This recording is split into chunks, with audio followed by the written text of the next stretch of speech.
ایک عورت عراق سے آئی، اس کی 5 یتیم بچیاں تھیں تو اسے ضرورت تھی وظیفے کی۔ اس نے آ کے پوچھا حضرت عمر بن عبدالعزیز کا گھر کہاں؟ تو لوگوں نے فرمایا وہ سامنے جو ٹاٹ اور بوریے کا پردہ لٹک رہا ہے وہ عمر بن عبدالعزیز کا گھر ہے۔ دروازے پہ دستک دی تو ایک عورت اندر برتن دھو رہی تھی۔ پوچھا السلام علیکم، امیر المومنین سے ملنا ہے۔ وہ کہنے لگی اس درخت کی چھاؤں میں بیٹھ جاؤ، ابھی تشریف لاتے ہیں۔ تھوڑی دیر گزری تو حضرت عمر بن عبدالعزیز آئے تو کنویں سے پانی نکال کے نا، سین میں کنواں تھا تو جو جگہ میں مٹی اڑ رہی تھی نا، گرد اڑ رہی تھی، ہوتا ہے نا عصر کے بعد لوگ پانی پھینکتے ہیں، وہاں پانی پھینکنے لگے، چھڑکاؤ کرنے لگے۔ تو تھوڑی تھوڑی باتیں وہ خاتون آپ سے کرنے لگی تو وہ جو عورت آئی تھی نا وہ کہنے لگی تم غلام سے باتیں کر رہی ہو، تمہیں پردہ کرنا چاہیے۔ کہنے لگی یہ غلام نہیں، یہ میرے شوہر ہے اور یہ امیر المومنین عمر بن عبدالعزیز ہے۔ کہنے لگی یہ عمر بن عبدالعزیز ہے؟ کہا ہاں یہ عمر بن عبدالعزیز ہے۔ تو وہ خاتون حاضر ہوئی، کھجوریں اس کو دی گئی کھانے کے لیے۔ اس نے کہا حضور میری 5 یتیم بیٹیاں ہیں، مجھے وظیفہ چاہیے۔ جناب عمر بن عبدالعزیز نے ایک بیٹی کا نام پوچھا، ولدیت پوچھی، وظیفہ لکھا۔ عورت کہنے لگی اللہ تیرا شکر ہے میری بچی کا وظیفہ لگ گیا۔ دوسری کا نام پوچھا، ولدیت پوچھی، عمر پوچھی، وظیفہ لگایا۔ اللہ تیرا شکر ہے میری یتیم بچی کا وظیفہ۔ 4 بچیوں کے وظیفے عمر لکھتے رہے، خاتون اللہ کی حمد کرتی رہی۔ 5ویں کا لکھنے لگے تو کہنے لگی میں نے زمانہ بڑا دیکھا ہے پر عمر بن عبدالعزیز تیری طرح کا بندہ نہیں دیکھا۔ آپ فرمانے لگے اب میں 5ویں کا وظیفہ نہیں لکھتا، 4 کا وظیفہ جا کے گورنر سے منظور کرا لے اور 4 کو کہنا تھوڑا تھوڑا 5ویں کو بھی دے دے۔ حضور کیوں نہیں لکھتے؟ فرمایا جب تک تو حمد کے لائق رب کی حمد کر رہی تھی میں وظیفے لکھ رہا تھا، اب تو نے میری تعریفیں شروع کر دی۔ اپنی تعریف پر کیسے وظیفہ لکھوں؟ وہ تو حمد کے لائق ہے، اس کی حمد ہونی چاہیے، لیکن میں اپنی تعریف پر، اپنی خوشامد پر میں نہیں لکھتا۔ جا اللہ تعالیٰ تیری لیے بہتری کرے۔ وہ خاتون کہتی ہے میں وہاں سے آئی، مجھے مہینوں لگ گئے، سفر لمبا تھا، عراق پہنچی تو عراق کے گورنر کو جب میں نے وہ روکا دیا تو ان کی چیخیں نکل گئی، تڑپ کے روئے۔ میں نے کہا کیا ہوا؟ کہنے لگی بی بی جس نیک آدمی نے تجھے یہ لکھ کے دیا تھا نا، چند دن ہوئے ان کا انتقال ہو گیا۔ عمر بن عبدالعزیز پردہ فرما گئے۔ وہ خاتون پھر روئی، کہنے لگی یتیم بیٹیوں کا اب کیا بنے گا، اس رکے کا کیا بنے گا؟ تو آپ فرمانے لگے بی بی جب امیر عمر بن عبدالعزیز جیسا ہو تو گورنروں کو بھی اللہ کچھ توفیق دے ہی دیتا ہے۔ اگر انہوں نے تیرا وظیفہ زندگی میں لکھا تھا تو فکر نہ کر، جب تک میں زندہ رہوں گا وظیفہ پہنچتا رہے گا۔ آپ کے گورنر نے لکھا کہ حضرت صاحب گورنر ہاؤس کی عمارت کمزور ہو گئی ہے، نہیں بنا لوں۔ تو آپ فرمانے لگے تو عدل کا قلعہ کیوں نہیں بناتا، انصاف کی دیواریں کیوں نہیں کھڑی کرتا؟ فرمایا چھوڑ اینٹیں لگانا، عدل و انصاف کا قلعہ بنا۔ سب سے بڑی بات یہ تھی کہ بڑے پابند تھے صوم و صلات کے، دن کو تلاوت کرتے، رات کو عبادت کرتے، پنجگانہ نماز میں کھڑے ہوتے، اللہ کے خوف کی بات آتی تو چڑیا کی طرح پھڑ پڑاتے، ڈرتے۔ آپ کی اہلیہ کہنے لگی عمر بن عبدالعزیز یہ کیفیت کیسے ہوئی؟ فرمانے لگے ایک ذہن میں بات بیٹھ گئی تھی کہ رب نے حساب پوچھنا ہے اور میں نے حساب دینا ہے، تو جس کو پتا ہونا میں نے حساب دینا ہے اور مجھ سے کسی نے حساب پوچھنا ہے، پھر سمجھیں حساب دینا ہے اور کسی نے حساب پوچھنا ہے، حساب دینا ہے اور حساب، تو فرماتے ہیں جب یہ ذہن بن گیا نا کہ میں نے حساب دینا ہے اور رب نے حساب پوچھنا ہے تو بس پھر میں نے حساب کر کے رکھنا شروع کر دیا۔ پھر میں نے کوشش کی ہے کہ حساب کروں کہ نا انصافی نہ ہو جائے، ظلم نہ ہو جائے۔ ایک آدمی بڑی دور سے چل کے آیا، عرض کی حضور آپ کے گورنر نے میرا مال چھین لیا ہے، واپس نہیں کرتا۔ تو حضرت عمر بن عبدالعزیز رحمت اللہ نے رکا لکھا، فرمایا میں نے تو تجھے نیک آدمی سمجھ کے گورنر بنایا تھا اور تو لوگوں کے مال نہیں واپس کرتا، فوراً واپس کر۔ اس کے نام جب خط لکھا تو آدمی خوش ہو گیا۔ تو آپ فرمانے لگے اب یہ بتا تیرا آنے جانے کا خرچہ کتنا ہوا؟ عرض کی حضور کیا مطلب؟ آپ فرمانے لگے ایک تجھ پہ ظلم ہو اور دوسرا تیرے اوپر اور خرچے ڈالے جائیں۔ دیکھیں نا، ایک آدمی کی زمین پہ قبضہ ہو، پھر وہ وکیل کرے، پھر وہ گواہ اکٹھے کرتا پھرے، پھر وہ مسائل میں الجھ جائے۔ جناب عمر بن عبدالعزیز نے ہمیں ایک سوچ عطا فرمائی، فرمایا ایک تیرے اوپر ظلم ہوا، ایک تجھے اتنی تکلیف ہوئی یہاں آنے کی، اور ایک تیرا خرچ ہوا، بتا کتنے پیسے؟ عرض کی حضور میرا تو لاکھوں کا مال آپ نے واپس کرا دیا ہے، اب چھوڑے خرچے کو۔ فرمایا نا بھائی، یہ میرے رسول کائنات کا دین ہے، اس میں ہم ہر شے کا حساب کر کے رکھیں گے۔ تیرا خرچ ہوا ہے، تیرا خرچہ ہوا ہے، تجھے آنا پڑا، تجھے جانا پڑا۔ اور دنیا کے منصفوں، فیصلے کرنے والوں، تھوڑا خیال تو کرو، کتنے لوگ ہیں جو رول گئے بیچارے رستوں میں کچہریوں کے، جو عدالتوں کے چکر لگا لگا کے تھک گئے، جن کی اولادیں تڑپ اٹھی، مکان بک گئے، انہوں نے اپنے حقوق کیا لینے تھے، ان کی تو باقی چیزیں بھی چلی گئیں۔ فرمایا خرچہ بتا کتنا ہوا؟ عرض کی حضور 60 دینار تقریباً۔ فرمایا اسے مال خزانہ سے 60 دینار بھی دو۔ پھر فرمایا میری جیب سے اسے 50 اور دو، تاکہ یہ آنے جانے میں مزید روٹی کھا سکے، گوشت کے ساتھ روٹی کھائے۔ اور پھر فرمایا معاف کر دینا، حکومت عمر بن عبدالعزیز کی تھی، پر تجھے بڑی تکلیف اٹھانی پڑی، اذیت اٹھانی پڑی۔ یارو اس رنگ میں اس شخص نے حکومت کی، اس انداز میں، اور سب سے بڑھ کر بنو امیہ میں سے تھے، لیکن میرے رسول پاک کی اولاد سے جو پیار، حضور کی نسل سے، کسی نے آپ کے سامنے کہہ دیا، امام جلال الدین سیوطی نے اس کو لکھا ہے، کسی نے عمر بن عبدالعزیز رضی اللہ تعالیٰ عنہ کے سامنے کہہ دیا یزید امیر المومنین تھا، مومنوں کا امیر تھا۔ فرمایا پکڑو اس بدذات کو 20 کوڑے مارو، پکڑو اس نالائق کو، اسے 20 کوڑے مارو۔ یہ نبی پاک کے خاندان کے قاتل کو امیر المومنین کہتا ہے؟ یہ فتویٰ جناب عمر کا۔ مولا علی شیر خدا کی اولاد میں سے ایک شہزادے آپ کے پاس آئے کسی کام کے لیے، تو عمر بن عبدالعزیز اٹھ کے کھڑے ہو گئے، ہاتھ باندھ دیے، کہنے لگے حضور ساری دنیا میرے پاس آئے، آپ نا ایک رکا لکھ دیا کریں یا پیغام دے دیا کریں، اس لیے کہ اس دھرتی پہ جو کچھ بھی ہے وہ مدینے والے رسول کا ہی صدقہ ہے۔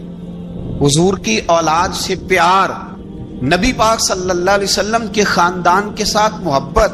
حضرت عمر بن عبدالعزیز نے فلاح عامہ کے کام کرائے، بڑے بڑے سرائے بنائے، لوگوں کے ٹھہرانے کا بندوبست کیا، وظائف دیے غریبوں کو، مساجد بنائی، مدارس بنائے۔ آپ کو مجدد کہا جاتا ہے، نئے سرے سے تجدید کی، علماء سے پیار کیا، صدقات و خیرات کا ایک ایسا ماحول دنیا کے اندر بنایا کہ لوگ کہتے ہیں کہ ہم زکوٰۃ دینے کے لیے بندہ تلاش کرتے تھے، پر جناب عمر بن عبدالعزیز کے زمانے میں کوئی زکوٰۃ لینے والا میسر نہیں آتا تھا۔ ایک شخص ملا تو لوگوں نے اس کو اتنی زکوٰۃ دی، اتنی زکوٰۃ دی، اتنی زکوٰۃ دی، لوگ خوشحال ہو گئے، اتنی زکوٰۃ دی کہ اگلے سال وہ خود زکوٰۃ دے رہا تھا۔ حضرت عمر بن عبدالعزیز نے ایسا ماحول بنا کے لوگوں کو دیا، اس طرح کی نوعیت آپ نے لوگوں کو دی کہ خوشحالی نظر آنے لگی۔ ذمیوں کے، غیر مسلموں کے حقوق کا بھی تحفظ فرمایا۔ 39 سال عمر پائی، صرف نمازیں بھی پڑھ گئے، صدقے بھی دے گئے، عبادتیں بھی کر گئے، 2.5 سال حکومت بھی کر گئے، اللہ رسول کو راضی بھی کر گئے۔ عمر پائی 39، پورے 40 نہیں، 39 سال عمر پائی، اتنا کچھ کر گئے۔ ہم تو بھی انتظار میں رہتے، ہم تو بھی انتظار میں۔ اٹھ فریدا ستیا تے داڑھی آ گیا پور۔ اٹھ فریدا، یہ ستیا کا مطلب بابا جی نے غفلت بیان کیا ہے، کہ مطلب یہ نہیں کہ سچی مچی سویا ہوا تھا، کہتے تو غافل ہے۔ اٹھ فریدا ستیا داڑھی آ گیا پور، اگا نیڑے آ گیا ہی، پیچھا رہ گیا ہی دور۔ 40 سال کی عمر میں آپ کو زہر دے دیا گیا، کچھ لوگوں کو برداشت نہیں نہ ہوا۔ ایک شخص آیا رکا لے کے، اس نے کہا حضور پچھلا خلیفہ میرے نام 20,000 دینار لکھ گیا ہے، پر وہ فوت ہو گیا ہے، تو آپ یہ رکا ہے، مجھے 20,000 دینار دے دیں۔ آپ فرمانے لگے سنبھال کے رکھ، شاید میرے بعد والا دے دے، رکا سنبھال کے رکھ، پر مجھ سے نہ امید رکھنا 20,000 دینار تو میں 20,000 گھر میں دوں گا اور 20,000 چولہے جلاؤں گا، میں ایک آدمی کو اتنا امیر کر دوں اور باقی لوگ دیکھتے رہے۔ آپ کو زہر دے دیا گیا، بیمار رہے، بچوں کو بلایا اور میں بیٹا میں جہنم سے ڈر گیا تھا، تمہارے لیے مال نہیں جمع کر سکا، بزدل نکلا، شدید علیل ہو گئے۔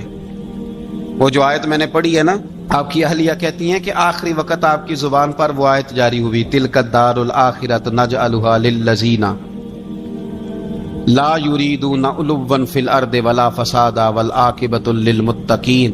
فرمایا یہ آخرت کا گھر ہے، ان لوگوں کو ملے گا جو نہ زمین میں تکبر کرتے ہیں نہ فساد چاہتے ہیں۔ یہ آیت پڑھی اور روح پرواز کر گئی۔ مرنے سے پہلے، وصال سے پہلے 10 دینار یا 20 دینار دے کے اپنے بیٹے کو بھیجا، فرمایا گاؤں میں جاؤ اور میرے لیے زمین خریدو قبر کے لیے، اور اگر گاؤں والے خوشی سے دے دیں تو خریدنا، اور اگر انہیں دقت ہو تو انہیں تنگ نہ کرنا۔ 10 دینار کی زمین خریدنے کے لیے جب بیٹا جانے لگا تو اس نے کہا حضور کچھ لوگوں کی خواہش ہے کہ آپ کا جسد خاکی مدینے لے جایا جائے، اور نبی پاک علیہ السلام کے پہلو میں آپ کو دفن کیا جائے۔ آپ فرمانے لگے پتر میں اس قابل نہیں ہوں کہ حضور کے ساتھ دفن کیا جائے، نہ میں اس قابل نہیں ہوں۔ اس طرح کرنا، میرے پاس حضور کے کچھ ناخن اور بال ہیں، جب میرا انتقال ہو جائے تو میری قبر میں رکھ دینا۔ اور پھر حضرت عمر بن عبدالعزیز نے فرمایا مجھے نہ سستا کفن دینا 2 دینار کا، اس سے زیادہ کفن نہ دینا، 2 دینار کا کفن۔ حضور آپ کا مال ہے کچھ پڑا ہوا تو اس میں سے اچھا کپڑا خریدا جا سکتا ہے۔ فرمایا نہ بھائی 2 دینار کا کفن خریدنا۔ حضور کیوں؟ فرمایا اس لیے کہ اگر میں نیک ہوا تو اللہ مجھے جنت کا لباس عطا فرما دے گا، اگر میں بد ہوا تو یہ بھی تو پھاٹی جائے گا، چیر دیا جائے گا، قبر توڑ دے گی پسلیاں، لہٰذا مجھے مہنگا کفن نہ دینا، 2 دینار کا۔ آپ کے وصال سے کچھ عرصہ پہلے نا آپ نے ایک قاصد بھیجا، روم کے بادشاہ کے پاس وہ گیا تو وہاں اس نے ایک عجیب منظر دیکھا کہ وہاں ایک حافظ قرآن نابینا آدمی قید ہے، اس کی آنکھیں موجود نہیں ہیں اور وہ چکی چلاتا ہے، آٹا پیستا ہے۔ اس قاصد نے اسے پوچھا تو یہاں کب سے ہے اور یہ تیرے ساتھ معاملہ کیسے ہوا؟ تو وہ کہنے لگا مجھے انہوں نے گرفتار کر لیا، پھر مجھے کہنے لگے عیسائی ہو جا، میں نے انکار کیا تو انہوں نے میری آنکھیں نکال دی۔ اب میں صبح شام یہ تھوڑا سا کام کرتا ہوں، چکی پیستا ہوں تو روٹی دے دیتے ہیں۔ وہ قاصد حضرت عمر بن عبدالعزیز کے پاس آیا اور آ کے کہا حضور ایک اس طرح کا مسلمان روم کے بادشاہ کے پاس قید ہے، ایک مسلمان کی تکلیف۔ حضرت عمر بن عبدالعزیز نے جب سنا تو رو پڑے، اور میں وہ قید ہے اور وہاں قید ہے اور ہم یہاں آرام سے بیٹھے ہیں۔ فوراً رکا لکھا قاصد سے کہنے لگے واپس جا، روم کے بادشاہ کو جا کے کہہ کہ اس نابینا قیدی کو فوراً آزاد کرے، ورنہ میں ایک ایسا لشکر بھیجوں گا کہ اتنا بڑا لشکر بھیجوں گا کہ اس کا پہلا آدمی تیرے پاس ہوگا اور آخری میرے پاس ہوگا، اور تجھے پھر وہ بندہ چھوڑنا پڑے گا، تو ابھی چھوڑ دے، میں تجھے پیغام دے رہا ہوں۔ وہ قاصد کہتا ہے جب میں رکا لے کے پہنچا، ظاہر ہے بڑا لمبا سفر ہوتا تھا، آنے جانے میں مہینوں بھی لگ جاتے تھے۔ کہتے میں نے رکا دیا تو اس نے پڑھا، کہنے لگا میری طرف دیکھ کے رکا میں نے پڑھ لیا ہے، علماء علماء کو جانتے ہیں، تاجر تاجروں کو جانتے ہیں، تو بادشاہ بھی بادشاہوں کو جانتے ہیں، اور میں تم مسلمان ہو میں نہیں ہوں، پر اتنی تم اس درویش کی قدر کرتے ہو میں تم سب سے بڑھ کر قدر کرتا ہوں۔ میں اس بندے کو لشکر لے کے آنے کی تکلیف نہیں دوں گا، میں ویسے ہی قیدی آزاد کرنے لگا، تم لے جاؤ۔ کہتے ہیں مجھے چند دن وہاں رہنا پڑا، کچھ لوازمات تھے جن کے لیے رکنا پڑا۔ ایک دن میں شاہ روم کے دربار میں گیا تو وہ تخت سے نیچے اتر کے رو رہا تھا اور اس کی ہچکی بندھی تھی اور اس کے سینے سے آواز نکل رہی تھی۔ میں نے پوچھا لوگوں سے کیا ہوا، کہنے لگے خود ہی پوچھ لو۔ میں نے جا کے کہا بادشاہ کیا ہوا، کیوں رو رہے ہو؟ تو کہنے لگا آج دھرتی کا حسن اٹھ گیا ہے، آج سنگار ختم ہو گیا، آج دھرتی کا حسن اٹھ گیا۔ میں نے کہا کیا ہوا؟ کہنے لگے عمر بن عبدالعزیز انتقال کر گئے، تمہارا امیر چلا گیا۔ تو میرے دل میں خیال آیا، میں نے آہ بھری، میں نے کہا پھر ہمارے لیے کیا حکم ہے؟ تو فرمانے لگے وہ چلتا پھرتا راہب تھا، لوگوں کے پاس کچھ نہیں ہوتا تو وہ فقیر ہوتے ہیں، پر اس کے قدموں میں تو خزانے تھے، پر وہ پھر بھی فقیر تھا۔ فرمایا اس کا حکم اگر میں زندگی میں مانتا تھا تو مرنے کے بعد بھی بات مانی جائے گی، تمہارا قیدی بھی تمہیں واپس کیا جائے گا اور عمر بن عبدالعزیز کی بات بھی سنی جائے گی۔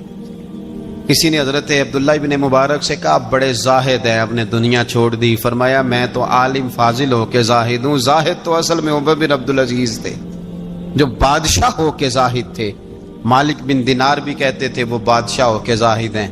ان کا انتقال ہوا تو خواجہ حسن بصری فرمانے لگے آج دنیا سے بہترین آدمی چلا گیا۔ حضرت سیدنا امام احمد بن حنبل فرمایا کرتے تھے جو عمر بن عبدالعزیز کا ذکر کرے رب تو اس پر بھی رحمت نازل فرمائے گا۔ ارے یہ تو وہ شخص ہے کہ جب تک موجود تھا تو حسن موجود تھا، اور آج بھی ان کا ذکر کریں تو اللہ دلوں میں نور پیدا کر دیتا ہے۔ حضرت عمر بن عبدالعزیز رحمت اللہ علیہ تو وہ نیک آدمی تھے کہ ایک شخص آپ سے گفتگو کر رہا تھا، سرکاری بات چیت ہو رہی تھی تو چراغ بھی سرکاری جل رہا تھا۔ اس نے پوچھا حضور چلے سرکاری بات تو ختم ہوئی، طبیعت کیسی، حال کیا؟ فرمایا ٹھہر جو، ایک چراغ بند کر کے دوسرا جلا لیا۔ اس نے کہا حضور یہ کیا؟ آپ فرمانے لگے وہ سرکاری چراغ تھا، یہ میرا ذاتی ہے۔ جس شخص نے اتنی باریک بینی کے ساتھ تقوی اختیار کیا ہو، نبی پاک سے اتنی محبت کی ہو، دعا کرتے ہیں اللہ ان پہ کروڑوں رحمتیں فرمائے، اللہ ان پہ بے حساب برکتوں کا نزول فرمائے۔ دو باتیں حضرت عمر بن عبدالعزیز کی زندگی میں ہمیشہ غالب رہی، ایک تو دنیا ہونے کے باوجود دنیا سے دل نہیں لگا، یہ دو باتیں آپ نے یاد رکھنی۔ دل نہیں لگایا دنیا سے، مال تھا، دولت تھی، پر وہ اس چکر میں نہیں پڑے کہ یہ مہنگا جوڑا میرے گھر کیوں نہیں، یہ اعلیٰ کار کیوں نہیں، اب یہ والا میں نے گھر، ایک اینٹ پر دوسری اینٹ نہیں رکھی ساری زندگی، چونکہ وہ سمجھتے تھے زندگی مختصر ہے تو 40 سال کی زندگی میں ہی کمال کر گئے۔ اور دوسرا حضرت عمر بن عبدالعزیز نے ہر وقت ایک چیز اپنے ذہن میں رکھی کہ مجھے اللہ کے سامنے کھڑے ہونا۔ اللہ تبارک و تعالیٰ نے پھر ایک خوبصورت انسان بنو امیہ کی حکومت تھی، اسی میں سے ایک خوبصورت دھلا ہوا، سجا ہوا، سمرا ہوا، خوشبو والا، میٹھا بھی، ٹھنڈا بھی، پیارا بھی، نیک بھی، متقی بھی، اصول والا بھی، رسول اللہ علیہ السلام کا غلام حضرت عمر بن عبدالعزیز۔ اللہ تعالیٰ نے یہ مرد مجاہد پیدا فرمایا۔ آپ مدینہ شریف میں پیدا ہوئے، آپ کے جو والد گرامی تھے وہ مصر میں گورنر تھے۔ حضرت عمر بن عبدالعزیز رحمت اللہ تعالی علیہ کی جو والدہ ہیں وہ حضرت عمر فاروق کی پوتی ہیں، تو آپ کی رگوں میں فاروقی خون بھی تھا۔ حضرت عمر بن عبدالعزیز رحمت اللہ تعالی علیہ کے والد گرامی نے آپ کو مدینے میں پڑھنے کے لیے چھوڑا۔ حضرت صالح بن کیسان ایک عالم اور محدث تھے، ان کے پاس آپ نے تعلیم پائی، اور جناب عمر بن عبدالعزیز رحمت اللہ تعالی علیہ کے والد اگرچہ مصر میں تھے لیکن آپ کو مدینہ میں رکھا، آپ نے مکمل تعلیم حاصل کی، علم حاصل کیا، چھوٹی سی عمر میں قرآن پاک کے حافظ بھی ہو گئے۔ پھر جب بڑے ہوئے تو اللہ نے یہ موقع دیا، چونکہ خاندان کی حکومت تھی تو آپ مدینہ شریف کے گورنر بنے، اور مدینہ منورہ کے ساتھ ساتھ آپ کو طائف کی حکومت بھی ملی، مکہ مکرمہ کی حکومت بھی ملی۔ پھر بعض جگہ پہ تو یہ ہے کہ آپ نے خود کسی وجہ سے استعفیٰ دیا، اور بعض جگہ یہ ہے کہ سازش کر کے آپ کو معزول کیا گیا۔ لیکن حضرت عمر بن عبدالعزیز نیک بڑے تھے، پرہیزگار بڑے تھے، پر خوش لباس بھی بڑے تھے۔ خادم کو جب بھیجتے تھے نا بازار تو کہتے تھے جو سب سے مہنگا جوڑا ہو وہ خرید کے لانا۔ خوشبو بہترین استعمال کرتے تھے، جب گزرتے تھے تو لوگوں کو پتہ چلتا تھا کہ کوئی عام نہیں گزرا، عمر بن عبدالعزیز گزرے۔ جب تک گورنر رہے، جب تک خاندان میں رہے، ماحول اور رہا۔ سلیمان بن عبد الملک خلیفہ جب جانے لگے تو انہیں وصیت کر دی کہ میرے بعد عمر بن عبدالعزیز خلیفہ ہوں گے۔ یہاں تو لوگوں کو عہدہ ملے تو لوگوں کی کیفیت بدل جاتی ہے نا، لیکن جب حضرت عمر بن عبدالعزیز کا اعلان ہوا تو رونے لگے، ایک کونے میں بیٹھ کے رونے لگے، فرمانے لگے مجھے امید نہیں تھی کہ وہ اتنا بڑا بوجھ میرے کندھوں پہ ڈال کے چلا جائے گا، اتنے سارے لوگوں کا بوجھ، اتنے سارے لوگوں کی آزمائش۔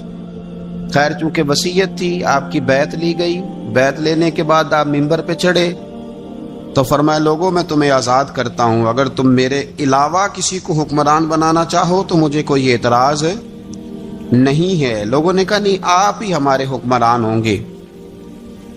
حضرت عمر بن عبدالعزیز دنیا اسلام کے اندر ایسی مثال ہیں، اچھی طرح سمجھ لیں کہ جب حالات اب نہیں اب تر ہو گئے تھے، بد نہیں بدترین ہو گئے تھے، اور بڑے بڑے لوگوں نے عجیب ماحول گھڑ لیے تھے، اس ماحول میں آئے. لمبی نہیں 2.5 سال حکومت کی صرف، لیکن لوگوں کو حضرت صدیق اکبر کی یاد آنے لگی، لوگوں کو سیدنا فاروق اعظم کیا. آپ کی جو بیوی تھی وہ بھی بادشاہ کی بیٹی تھی، بادشاہ کی بیوی بھی بن گئی. پہلے دن اپنی بیوی سے کہا کہ اب ہم بن گئے ہیں امیر، اب ہمارے ذمے بہت ساری ذمہ داریاں ہیں، اب حالات اس طرح کے نہیں ہوں گے جس طرح کے پہلے ہوا کرتے تھے، اب تمہیں میرا ساتھ دینا ہے، اپنا سارا زیور دو، میں بیت المال میں جمع کرانا چاہتا ہوں. یہ بڑا مشکل کام ہوتا ہے کسی خاتون کے لیے. سارا مال وہاں جمع کرا دیا. پہلے دن ہی سارے کپڑے سپڑے حضرت عمر نے اپنے خیرات کر دیے، سادہ لباس پہن لیا، اور بڑی تھوڑی غذا گھر میں آتی تھی، بیت المال سے تھوڑا سا وظیفہ، جائیدادیں ساری دے دی اللہ کے راستے میں، غریبوں میں بانٹ دی. ایک دن گھر میں تشریف لائے تو بچیوں نے منہ پہ ہاتھ رکھ لیا. حضرت عمر بن عبدالعزیز بات کرتے ہیں تو بیٹیاں منہ چھپا لیتی. پتر کیا بات ہے بیٹے، میرے منہ سے بدبو آ رہی ہے، منہ چھپاتی ہو؟ تو بچیاں خاموش ہوئی. جب دوبارہ پوچھا تو کہنے لگے ابا جی جو آپ خرچہ دیتے ہیں نا اس میں 2 وقت روٹی نہیں پک سکتی. اور یارو میں آپ کو وقت کے امیر کی بات سنا رہا ہوں، یہ جو رکھ رکھاؤ میں نے اور آپ نے بنا لیا ہے تو خرچے اتنے بڑھا لیے کہ ہم الجھ گئے، ہم سے پورے نہیں ہوتے. لیکن جنہوں نے اولادوں کو سادہ رکھا، حالات قابو میں رکھنے میں کامیاب ہوئے، بچ گئے. میرے نبی کریم صلی اللہ علیہ وسلم نے فرمایا جو ضرورت کے مطابق جسے اللہ نے روزی دے دی وہ کامیاب ہو گیا.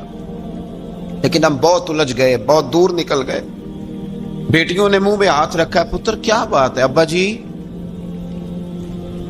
اتنے پیسے آپ لاتے ہیں 2 وقت کی روٹی نہیں پک سکتی، تو ہم نے پیاز سے روٹی کھائی ہے، منہ سے بدبو آ رہی ہے، تو اس لیے آپ کے سامنے منہ نہیں کھولا کہ آپ کو کراہت ہوگی. تو حضرت عمر بن عبدالعزیز آنکھوں میں آنسو تو آئے پر کہنے لگے یا اللہ تیرا شکر ہے کہ جس جگہ میں اپنی اولاد کو کھڑا کرنا چاہتا تھا میری اولاد وہاں کھڑی ہو گئی ہے. یہ پیاز سے روٹی کھا کے بھی شکر ادا کرتی، پیاز سے روٹی کھا کے بھی. آپ یقین کریں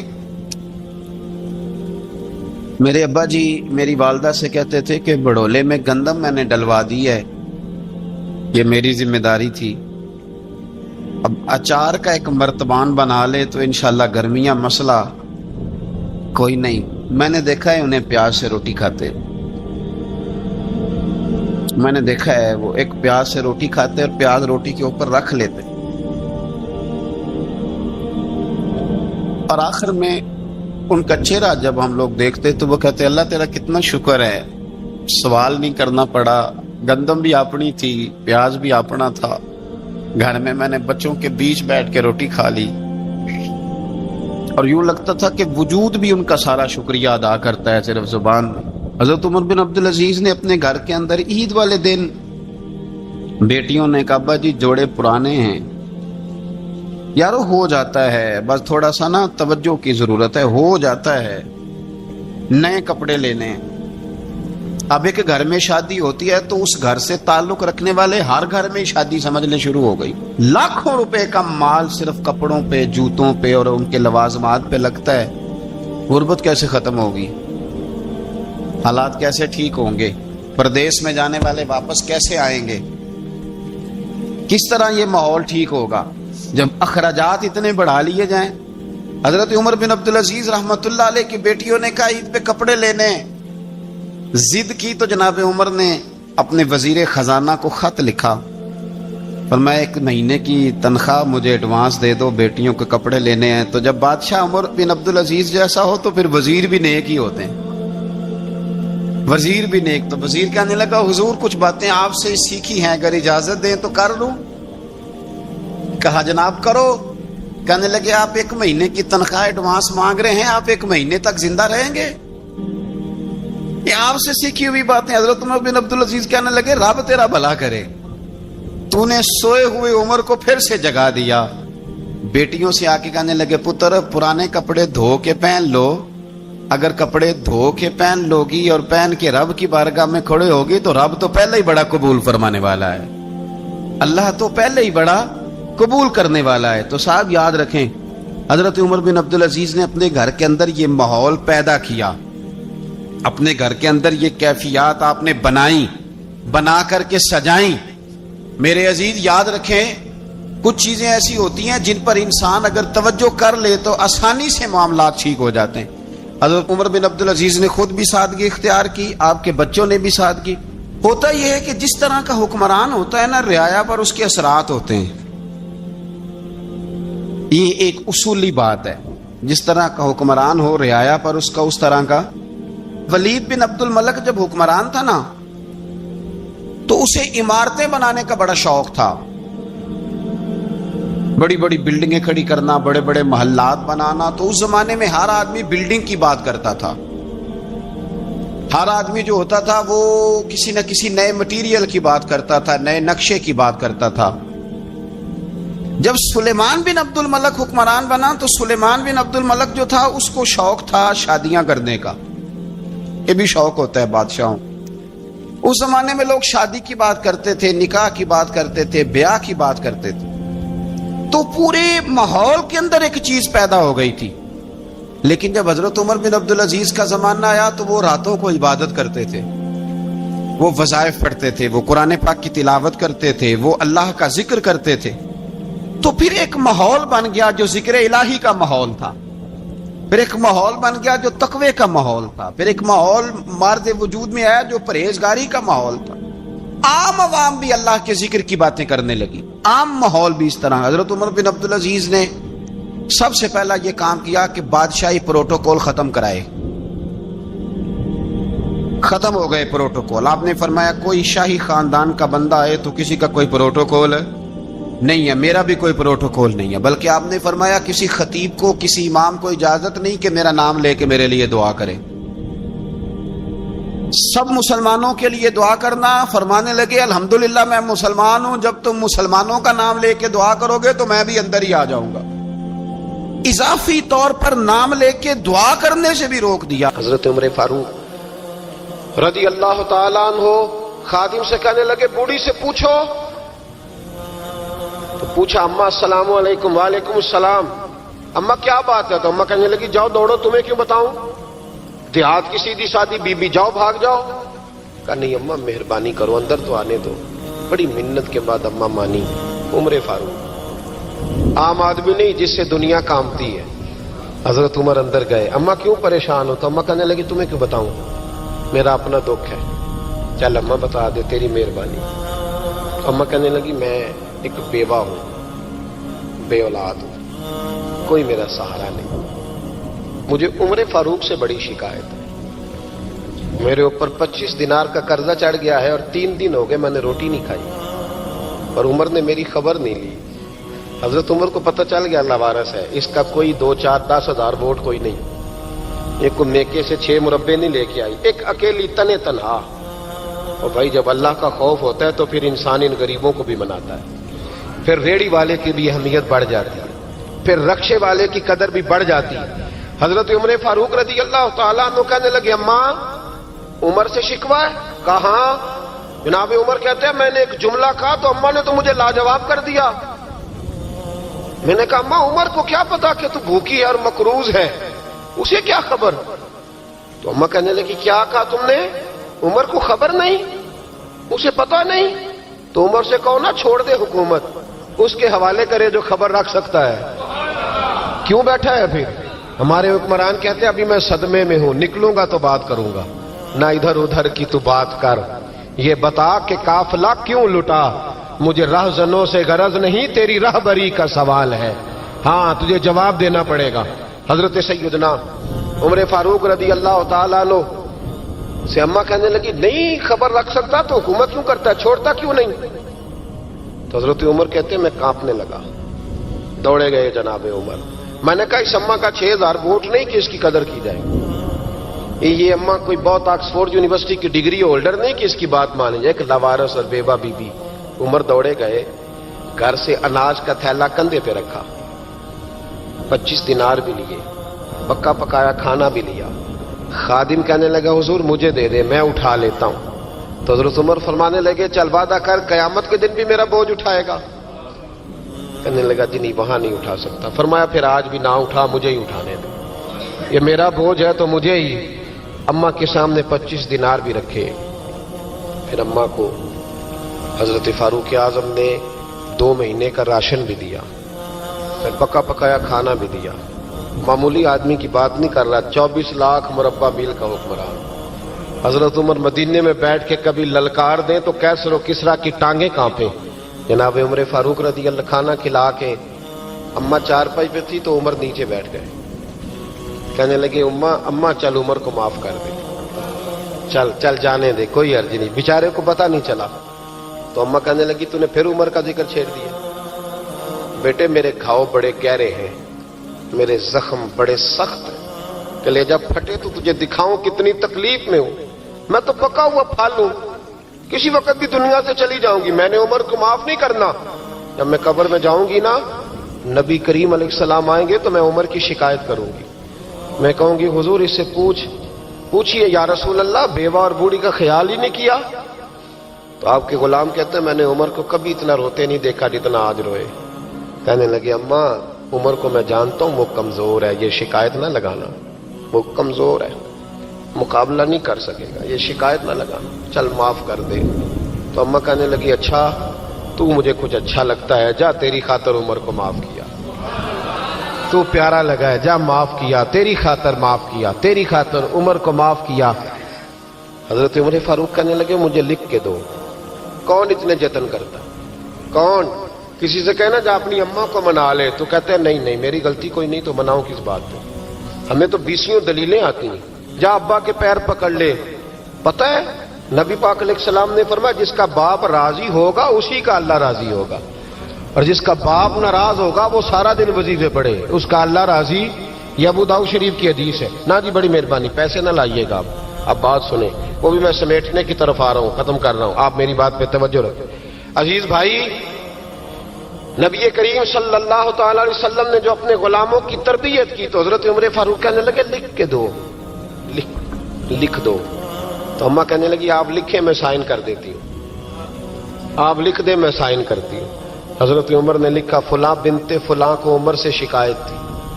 پھر انہوں نے عمر کو معاف کر دیا. اماں سائن کرنے ہی لگی تھی کہ مولا علی شیر خدا آ گئے, حضرت عبداللہ ابن مسعود آ گئے. اوہو عمر یہاں بیٹھے ہوئے ہو, میں سارے مدینے میں تلاش کر رہا تھا, یہاں بیٹھے ہو, وہ کچھ لوگ ملنے آئے, نکلو. اماں نے سنا کہ یہ عمر تھے تو اماں اٹھ کے کھڑی ہو گئی. آئے ہائے عمر تھے, آپ عمر تھے. تو جناب عمر کہنے لگے اماں تو نے جو کہا ٹھیک کہا, لیکن اپنے وعدے پہ قائم رہا, یہ ذرا سائن کر دے. اماں نے سائن کیے.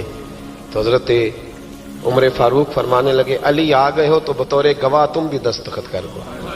عبداللہ ابن مسعود تم بھی بطور گواہ جب سائن ہوئے تو جناب عمر نے رکا لپیٹا اور مولا علی شیر خدا سے فرمانے لگے علی یہ رکھ لو, مجھے لگتا ہے میں تم سے پہلے دنیا سے جاؤں گا, اور جب میں پردہ کر جاؤں نا تو یہ رکا میرے کفن میں رکھ دینا. اگر حضور علیہ السلام نے پوچھا نا میری امت کے ساتھ کیا سلوک کر کے آئے ہو, تو رکا نکال کے کہوں گا یا رسول اللہ ایک بوڑھی ناراض تھی میں اسے بھی راضی کر کے آیا. حضور یہ میں راضی. بھائی جب تک ہم اللہ سے نہیں ڈرتے معاشرہ اصلاح پذیر نہیں ہو سکتا. حضرت عمر فاروق رضی اللہ تعالیٰ عنہ نا باہر والوں کا بھی بڑا سخت حساب کرتے تھے. بڑا ایک گورنر صاحب نے لباس بڑا شاندار پہننا شروع کر دیا تھا تو حضرت عمر نے اتروا کے نا تو انہیں ٹاٹ کا لباس پہنا کے تو اونٹ چرانے کی ڈیوٹی دے دی تھی. اتنا سخت احتساب کرتے. کسائی کی دکان پر بھی 1-2 گھنٹے کھڑے ہوتے تھے. جو آدمی مسلسل 2 دن گوشت خریدتا تھا نا فرماتے تھے اس کا ٹیکس بڑھا دو, لوگوں کو دال نہیں مل رہی اور یہ روز گوشت کھاتا ہے. حضرت فاروق اعظم اس کو جزیہ کہا جاتا تھا, یا کچھ اور معاملات ہوتے تھے بڑھا دیتے تھے.